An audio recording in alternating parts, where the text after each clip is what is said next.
Awesome. Hi, everyone. Going to get started now. I'm Anthony. I've been talking you through the series so far. So we're going to go more on the app building side and also give some general pointers for what you might want to build on Solana. Let me just share my screen. We can actually start on a whiteboard session to begin with on a few kind of principles of app building. You need to log in. And then go. If any of you have seen one of my whiteboard sessions before, you will know what you're in for, which is that we try and make them nice and neat, but we try and, again, use that as more of a general resource for later as well.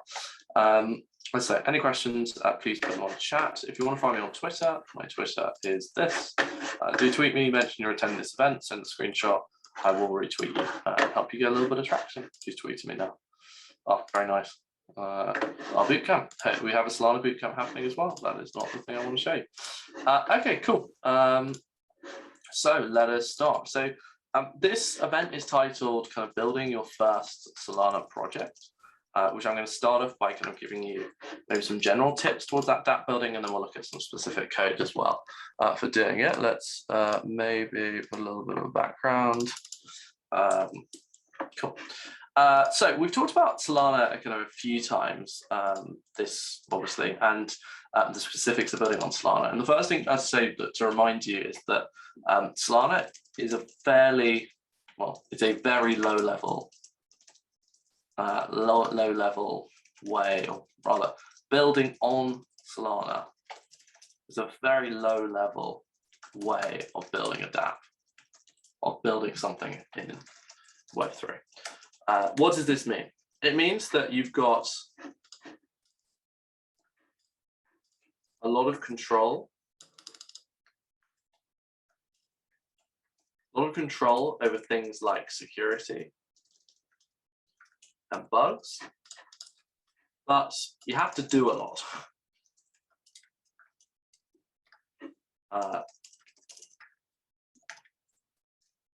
And this isn't for everyone. And as we know from Solana, it's built on something called Rust, which has all of these features. And what I often say, Solana is kind of like, see if this works, like a sports car. It's difficult to drive, but the end result is something kind of a completely different level to kind of driving anything else. And I think that's, putting aside issues of reliability, that's the kind of main thing. But of course that makes it hard. Last week we talked about how we could kind of make it easier. I kind of said, like, you don't always need to drive a sports car uncomfortably. You can have the automatic gearbox, the comfy seats, and the oh my god, what are they called? Crash bags. What are they called? Not crash bags. Airbags. Cool. So you can kind of have all these things, and I think that's a nice way to think about Anchor, which kind of abstracts a lot of it, which was built by Serum. So anyway, so this is kind of an overview. And obviously, generally when we say we're building something, we kind of mean we're either building one of two things.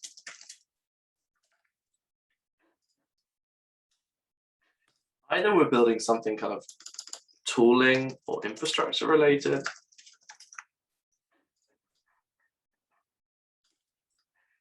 or we're going to be building a dApp.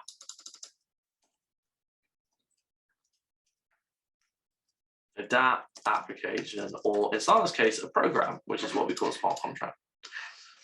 And obviously this is harder than building this. And what we're going to focus on today is the kind of dApp building side. And obviously you get the kind of usual things that you could build, the NFTs, the DAOs, the DeFi applications, all of these things. But in general, yeah, we've got one of these aspects. Are they going to be? Yeah, we have got more planned. We should be announcing hopefully the next one fairly soon.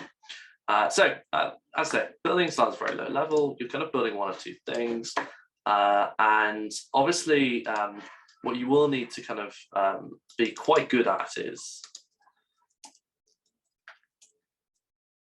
Rust. Now there is an exception. There is something called Neon Labs, and this is an EVM on Solana, which basically means you can write in Solidity. And so I recommend having a look at it.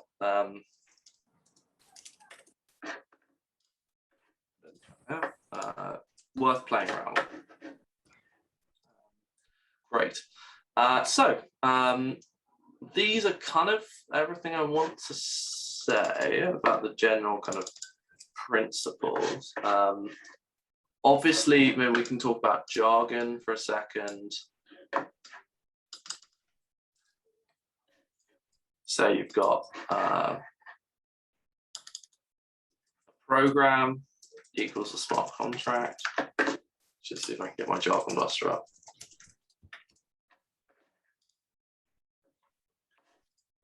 You've got a program that's a smart contract. I'm actually going to make these a bit smaller so I can fit more of them in the page. Beautiful. We've got an account, which is a record in the ledger that hold data, or is a smart contract. What have we got? We've got why are some of these not? Got a cross-program invocation. I don't remember what that is. Which is when we basically call a call from one program to another. We've got what have we got else we want to talk about? A Lamport is basically a tiny fractional denomination of a sol. We've got proof of history, which is basically a way of tracking time, exactly on chain. We've got sea level, parallel smart contract runtime.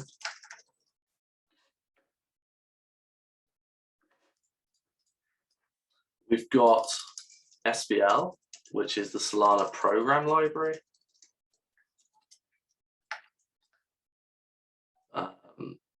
That facilitates anything relating to a token.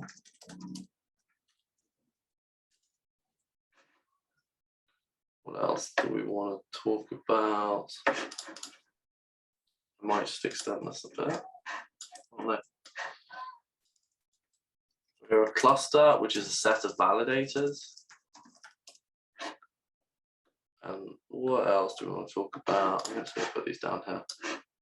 Beautiful. Okay, so we've got a nice little framework to kind of start looking at stuff. So now we're going to kind of get our hands dirty a little bit. And also I'm going to kind of talk through code in a bit. So we'll tell you what, we'll go down here. So building a project. So we're going to say building a dApp, which is linked to this, and talk through the kind of specifics of how you kind of do that. So the first thing we're definitely going to use Anchor because it abstracts a lot of the things away. The first thing you'll kind of need to do is, so see how we can, I'll tell you how we're going to do this.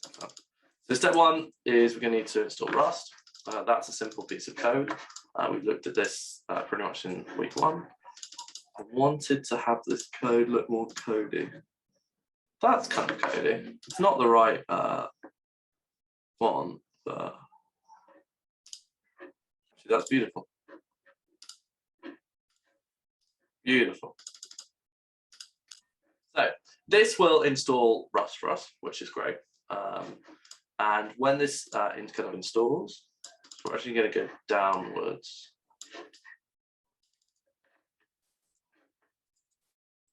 When it installs, it will add the following path, or similar to your shell configurations, which is good to know if you want to move things later.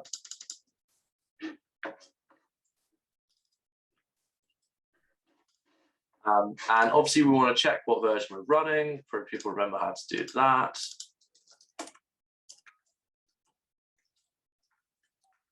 And also make sure you're kind of up-to-date versions.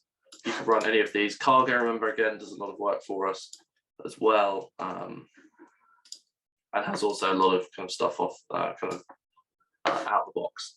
Next, we kind of want to install Solana.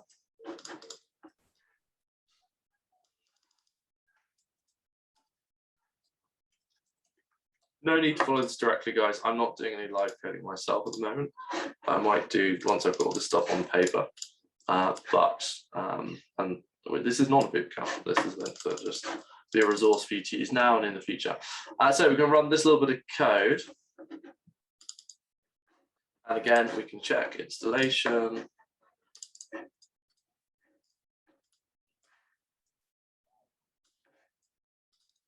By running sol version.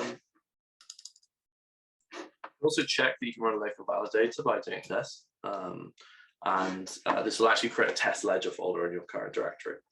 Now, next step is we want to use Solana locally.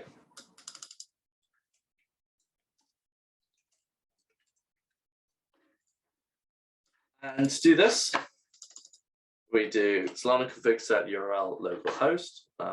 After running this, you'll basically see all the configs pointing to the local hosts, which is what you need. And what we need to do after that is generate a local key pair.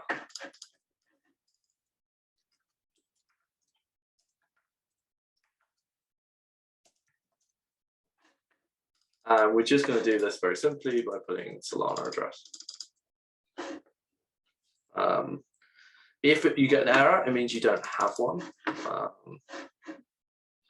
I wouldn't worry about any kind of passphrase just because you're only using it locally. And then I would do this. It will give you a long kind of recovery phrase.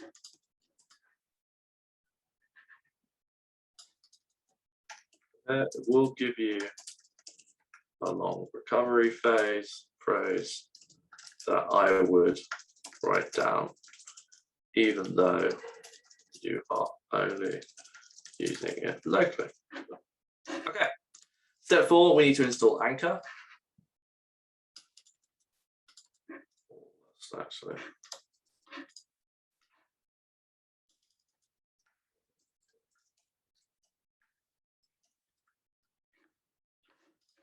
which we already discussed. We'll do this by running this command. And once again, we're going to check the version.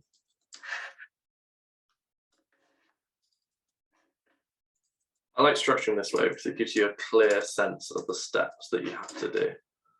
We've got 4 clear steps we have to do. This is really annoying.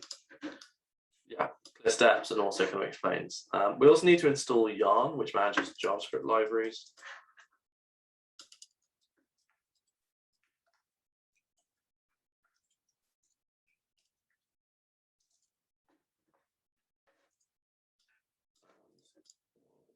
Yeah.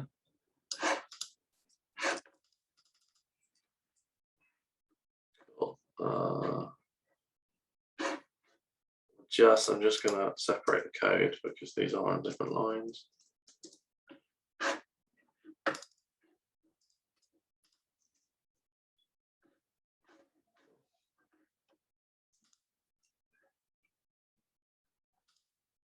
Cool. Great. So now we've got everything installed. All this is our installation phase. I probably should have. I'll tell you what, I probably should have just put this into some big box. We'll put it into a nice box for you. So now let's do another one in here. So we want to create Anchor as the framework, or at least the toolkit we're going to use to build stuff. So now we want to kind of create an Anchor project.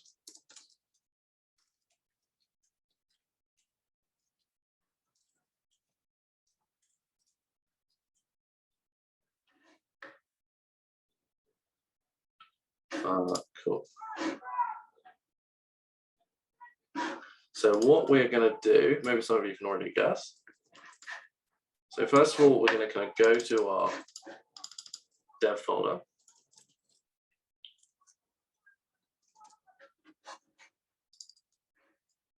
Whatever you've called it. I'll just put insert name here.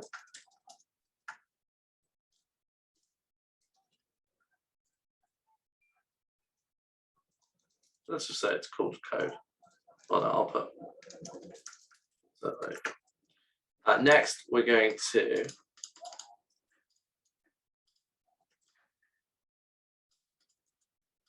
create a new Anchor project.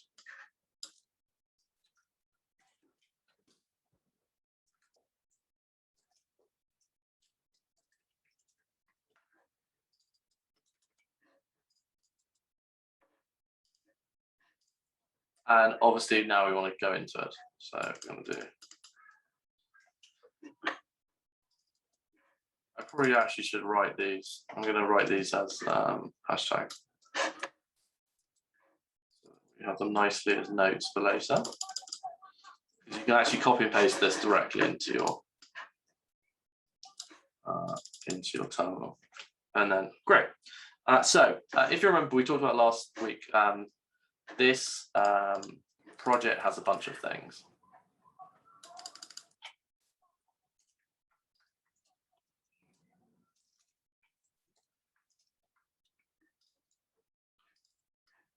So we've got, maybe I'll do it like this, do slightly smaller.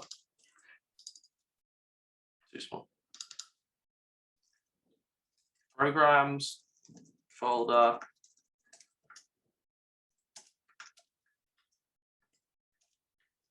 Contracts. You've got tests folder for all our JavaScript tests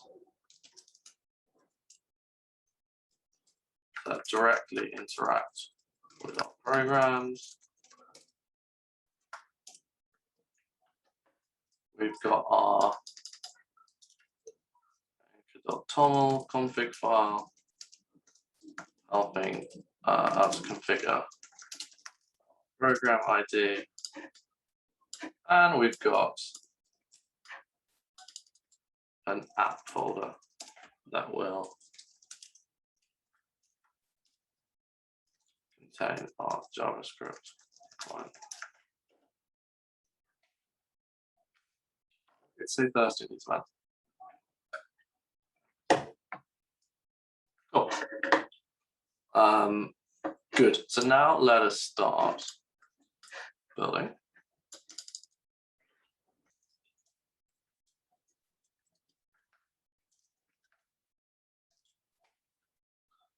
So we've got, there's kind of two commands we should know. One is anchor build, and this compiles your program. A programming smart contract. And one is anchor deploy, which deploys your compiled program. And you have to do this in 2 steps, which again is to stop bugs coming up. Cool. So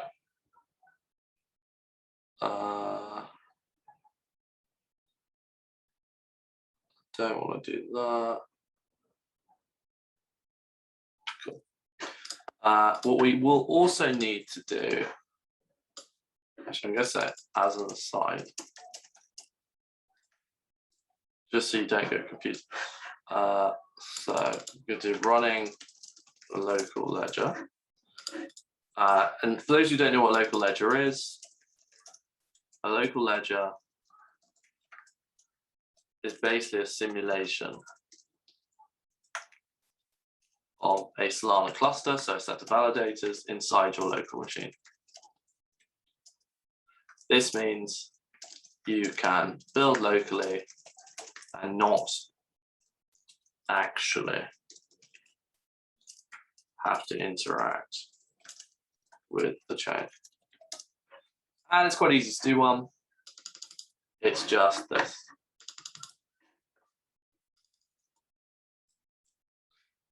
Cool. Solana test validator. Cool. Well, where do we want to go next? Next, we want to update our program ID. We're going to do that. We are going to do that by running the following. All right, let's first of all, how do you find ID?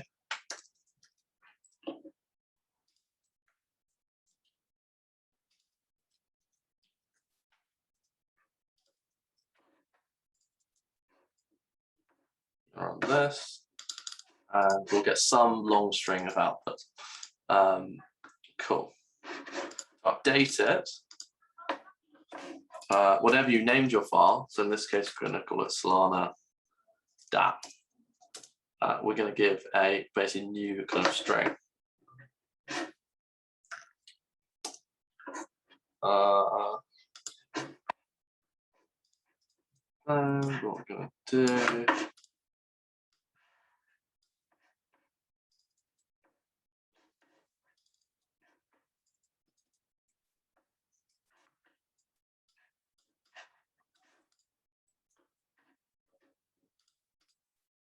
And do that. Cool. In terms of running tests,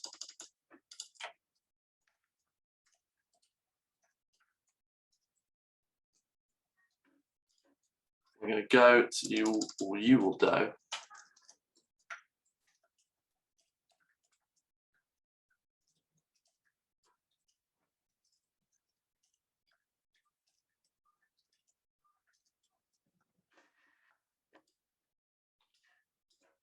Then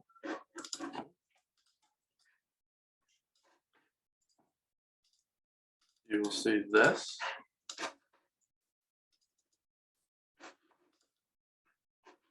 And to run that script, all you're going to do is do this, because we define our test here.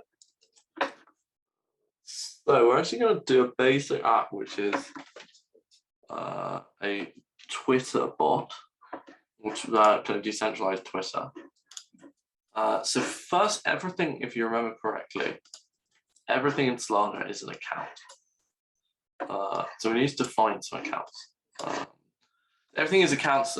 Basically, this is a very different concept to other blockchains.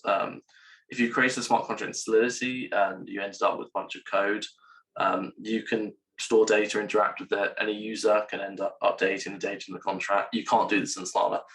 If you want to store data somewhere, you've got to create a new account every time. And they're like, I guess, little pockets of data is a nice way to think about them. And you can have one big account that stores all the data, or you can have lots of little ones. So I'm going to write that down as a node.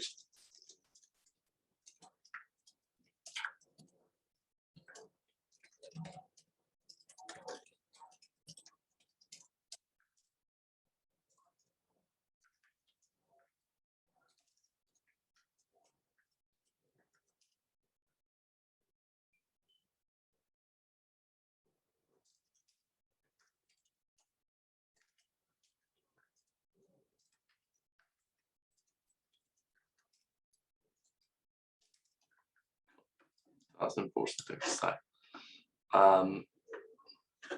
So obviously when you're building dApps then, either you can decide to store every piece of data in one big account or lots of small ones.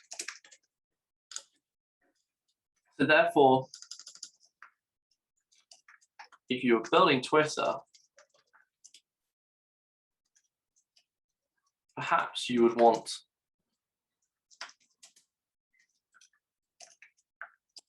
to store a tweet on its own account. I've got some people watching. Hey, Elizabeth. Sorry, it's a bit mean to show people. So I didn't actually think it would ever reveal people's names. Cool. So yeah, if you're building Twitter, perhaps it's best you want to store each tweet in an account. And also, tweets only require a small bit of space, so we actually could do this. To do this, we need to do a few things. We want to go to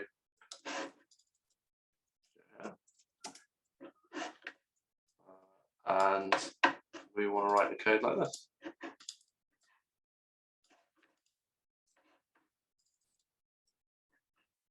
So let me structure that one nicely.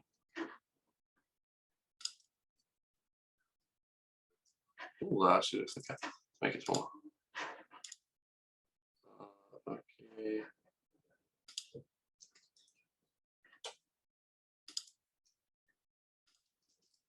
Cool. Structure, it's not formatted exactly how I'd like it to be. I know, well, I didn't actually intend to center aligner. Tell you what, we're almost there. So it was going so well so far. We didn't have to, the alignment was not even an issue at any point. Do you know, I've killed that. I've killed the closing the squiggly bracket. I think, do you know what? Sway start 1, 2, 3. I don't think that looks too bad. Especially for, again, it's put on a whiteboard for the purpose of explanation. So what is going on here? So, well, first of all, this bit. This is a common Rust attribute.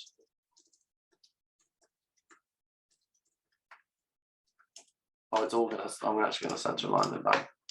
So, provided by anchor. It removes some boilerplate when defining accounts. That's nice, thank you, anchor. Oh my god, what's happened there? Then you've got a pub struct tweet.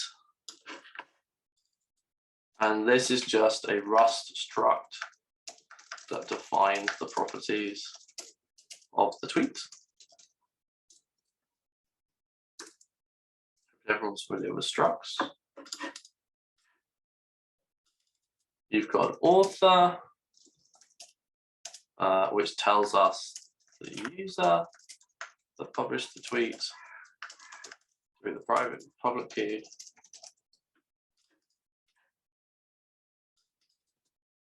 You've got a timestamp, time the tweet was published. Proof of history. A topic, which is a kind of specific thing to Twitter, kind of like a hashtag.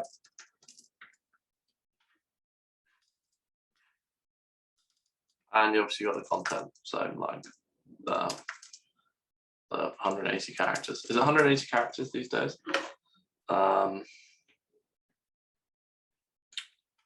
Okay, 280, thank you. Okay.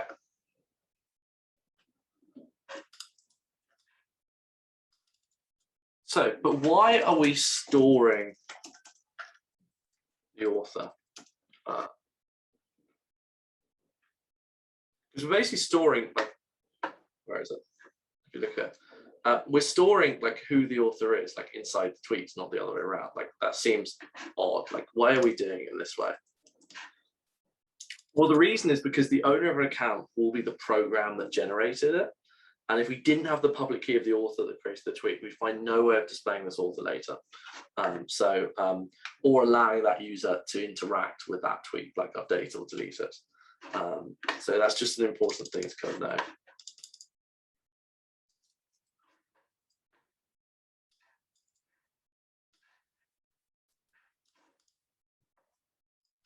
The other thing we kind of need to talk about is rent, which we've talked about in recent weeks. We haven't talked about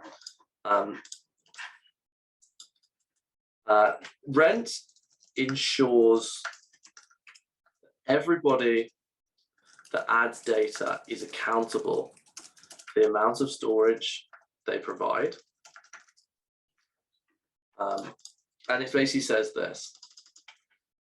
When you create an account, which you need to do, someone has to put money in. Every so often, the chain will collect some of that money as rent, proportional to the size of the account. And when the account runs out of money, the account is deleted, which is like, kind of like mind blown. So if you're the account, you cannot even pay rent to the next collection; it will just be deleted. This does not mean we are kind of destined to constantly pay rent for the future of time. There is a way to kind of be rent exempt.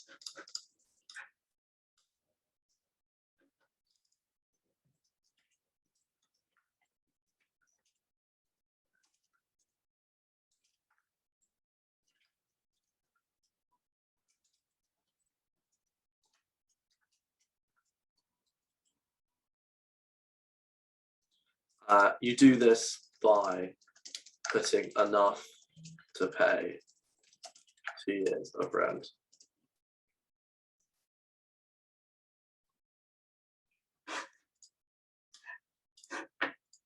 And once you do, you actually, the money will just stay on the account forever, and you can get it back at the end. Cool. What else? So that was a nice aside. Cool. Next, we want to kind of size up our account. Specifically, we want to find out how many beats each of the properties that we defined, or is it up here, will actually take. We should also know before we do that is there's something that when a new account is created,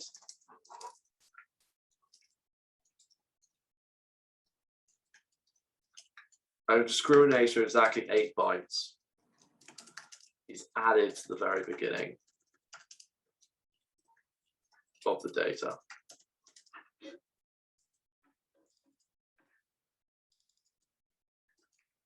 stores the type of account.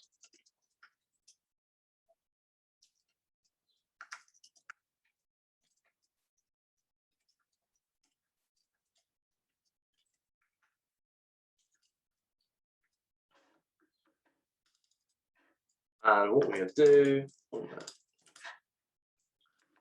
give the code for that. There. Cool.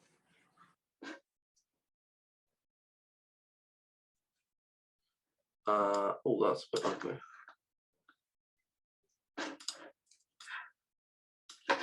Next, we want to write the author.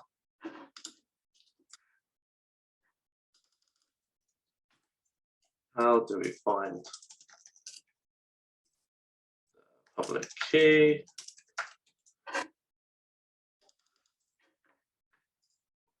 You run this. You can keep track of it like this.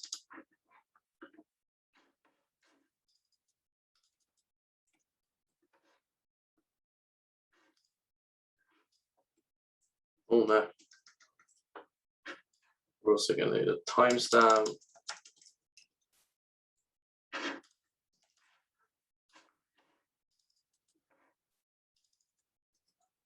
Slightly rushing because I'm a bit behind now.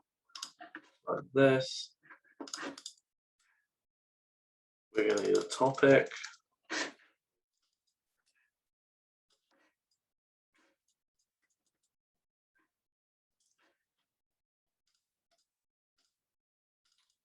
It's annoying that's gone to 2 lines.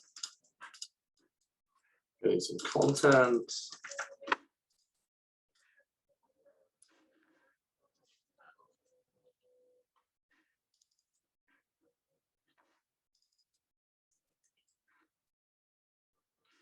And if we put this all together,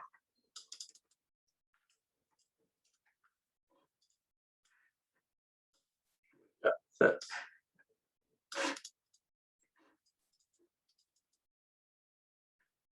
No.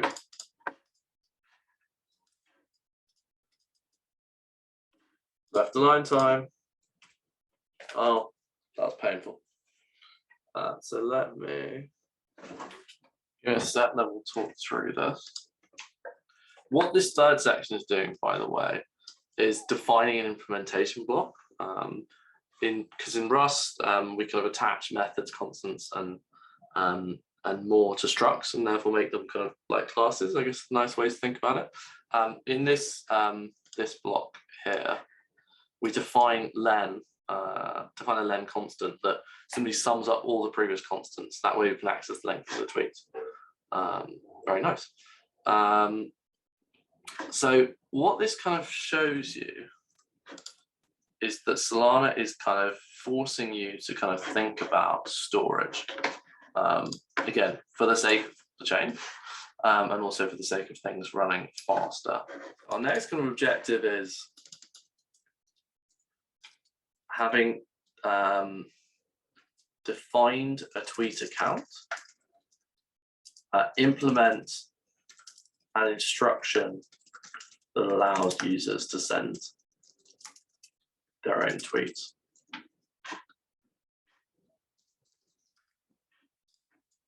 As part of that, we need to do a few things. We need to define the context.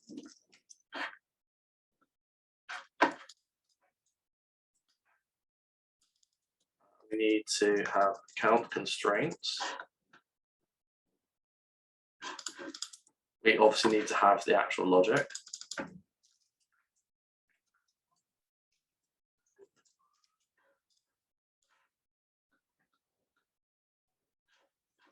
We need to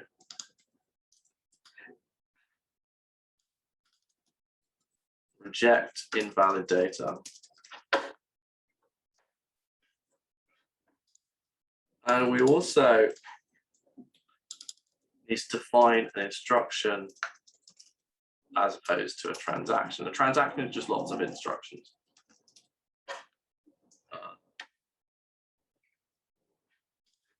Now what we also need to do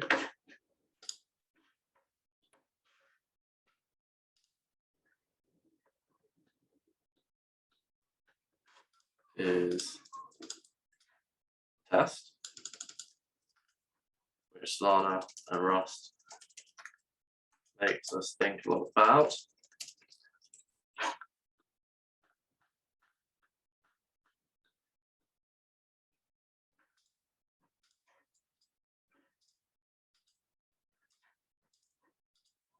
We need to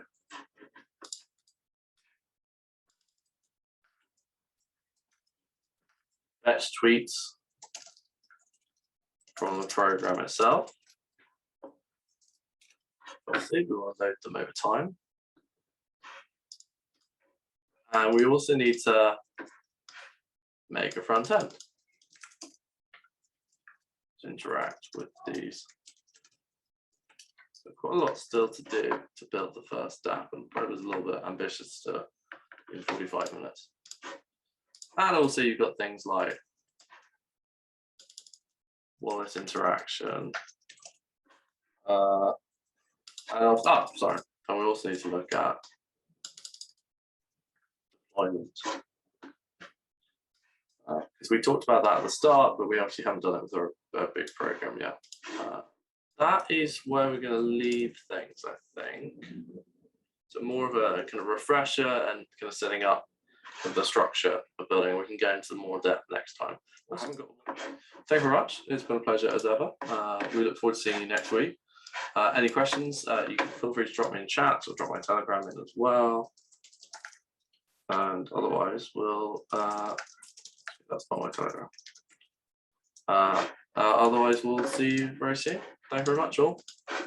Enjoy.